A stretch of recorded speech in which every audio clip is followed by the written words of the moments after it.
Revenons maintenant sur la suspension de l'émission Jimmy Kimmel Live avec l'humoriste Maxime Martin. Bonsoir, Maxime. Bon, ça va? Alors, tu connais bien sûr, le marché de l'humour américain. Tu y as déjà fait pas mal de spectacles. Comment tu réagis à cette décision-là du réseau ABC? C'était un choc total, en fait. On peut se dire qu'évidemment que depuis le Stephen Colbert, il n'y a pas de surprise, mais vraiment, que ça soit aussi soudain, je pense que Jimmy Kimmel a jeté beaucoup plus loin dans ses propos, dans ses gags. Et sincèrement, honnêtement, c'est drôle parce qu'hier, j'écoutais ça, je dis, bon, quelle surprise. Puis je pouvais faire d'autres choses dans ma soirée. Et ça m'a juste alourdi. Je me suis retrouvé devant ma télévision à juste sentir toute cette pesanteur-là de la censure, de ce qu'on peut dire, de ce qu'on peut pas dire. Mais quand c'est rendu, tu peux comprendre que certains groupes de la société, des fois, se sentent visés puis veulent justement peut-être soulever des choses qui étaient des bonnes choses à laquelle il y a eu des prises de conscience. Mais ça, c'est strictement de la pure censure gouvernementale. Ça me rappelle quand j'étais étudiant à l'école puis que c'est des choses qu'on entendait qui arrivaient en Russie, puis en Chine, puis encore aujourd'hui en Corée du Nord. Là, c'est à 100 km au sud de nous autres. C'est pas mal ça, le choc.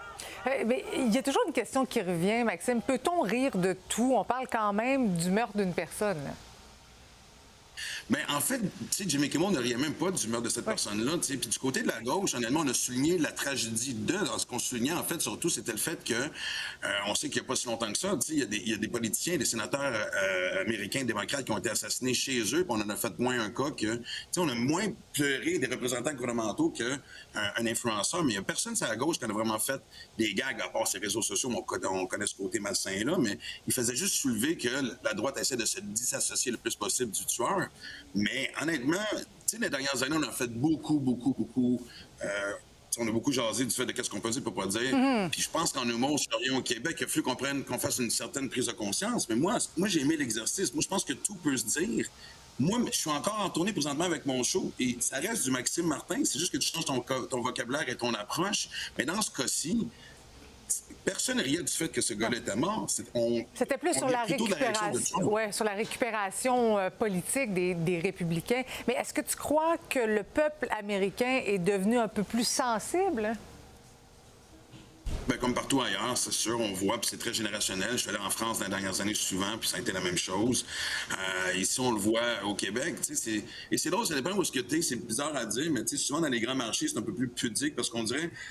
Je le vois à Montréal, tu fais des gags, les gens se regardent, se watchent. En région, c'est un peu plus relax, mais on sait qu'évidemment, tu sais, combien de fois j'ai entendu des humoristes américains dire je fais plus les tournées des collèges parce que souvent, c'est quelque chose qui est très payant et qui est très grand, faire la tournée des collèges américains.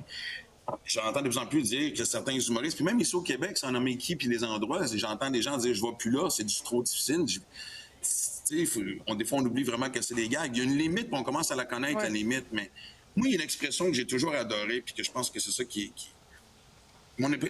Quelqu'un m'avait déjà dit, le pire ennemi du roi, c'est pas le roi en face, mais le fou dans sa cour. Ça a toujours été ça, le rôle de l'humour, de soulever les travers de notre société comme étant un miroir de ce qui se passe près de chez nous. Puis on est en train de censurer ce devoir-là. Une censure inquiétante.